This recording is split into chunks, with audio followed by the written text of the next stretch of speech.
This game was so good from the get-go, so to add an online multiplayer from that is fucking huge. Not that alone, the multiplayer also has its own story. It also has survival, weekly nightmare missions, and a fucking raid. But once you get a character ready for weekly nightmares, everything else is just cake. The game is super fun and incredibly adept, but it's that and its strictly PvE gameplay that can really lead to some really broken classes. When I first started, I ran Samurai with Explosive Blade and a lot of explosive damage and explosive radius. While that was good for shields and crowd control, I really found using Spirit Pull and then Injury Resolve Gain. And any other sort of resolve gain super helps. Yo, tell me why this motherfucker looks like Ronald McDonald the Samurai, though.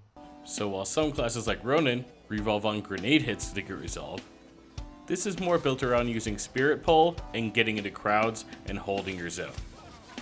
Basically, you get hit, you get healed from Spirit Pull, and you gain resolve. But if you do run this class, I highly suggest using Sticky Bomb, the legendary All Healing Gourd, or the legendary Healing Smoke Bomb. Now make sure you have Spirit Pull equipped and you're all good to go. I thought the Hunter was a pretty mellow class. That is until I found the Skipping Stone Bow.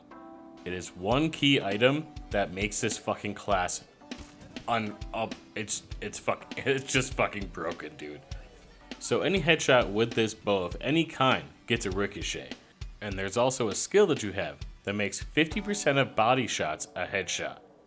So even when it comes to using a fire arrow, or your special, or your ult, it's all going to be ricochet headshots.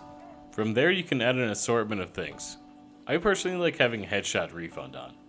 While it does not refine fire arrows, it's still very useful. From here there are two different builds I can easily run. One running fire damage Sticky Bomb, the Hunter Charm that has bless shots, and just a gourd if I'm playing with pucks. And though the bless shots can be super helpful, they mainly just look really cool. But what you should do is run a charm with Fire Master and run anything fire damage. And for that I'll use a Flaming Sticky Bomb and Flaming Caltraps. Just my personal opinion. Also make sure you're using the Explosive Arrow. It took me a little while to get into the groove, but once you're fucking there, dude, oh my god. Just a thought too, not to destroy your friend's sanity, but if somebody else in your party has this build, make sure that everybody has that build. Because if not, it's going to be so much fucking no. Even running two hunters on the same team, you're just kill stealing from each other. One last thing is a hint for the hunter. The aim assist is incredibly aggressive, but quite helpful. I highly recommend it to run this build just a little bit more efficiently. So the Ronin is a pretty simple class. Your main focus is healing. So if you're running a dog on this, might be fucking a bad idea. Dog can be helpful in certain situations. If you have the healing on the dog, another samurai and people that'll be up front fighting with the dog to get heals, then it's pretty huge. I like to run status damage and status duration. It's a good way to get resolve back really quick with your black powder bombs. That and as much resolve gain as I can get. This is really where you can input any legendary healing item. Even just using a few regular grenades or black powder bombs, as long as you have your resolve set up for it, you just get ult like fucking that. Now Assassin is a very fun class, but it's no crowd control. Recently I've been using Heaven's Sting for those every once in a while instant KOs, but this class was really meant to have bombs. Just so in a bad situation, you can do exactly what the Ronin does, just throw fucking bombs in there and ult. Now for this I would highly suggest the Healing Sticky Bomb or the Healing Smoke Bomb. But the real key to having that class and using your ult pretty much constantly is to get an Assassin's Charm, so you can stack your vanishes. So under skills, you have an ability to vanish after a successful kill. And if you get an Assassin's Charm, you can actually stack that to 3. That combined with 30% more assassination damage or a super strike kill is huge.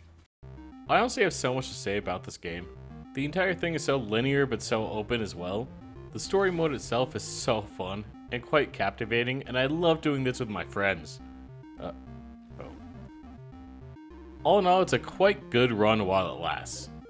And even though some parts of the game can be incredibly fucking glitchy and fucked up, You like glitched out hard. there's definitely a moment in this game that you just need to put the goddamn controller down.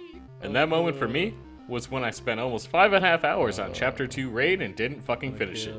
Like I said, amazing game, but once you pound it through everything that there is to do, there's really not that much left. So I guess I'll just go back and 100% the single player. Fuck. Put butter on the Pop-Tart though. Because, you know, like, it's butter.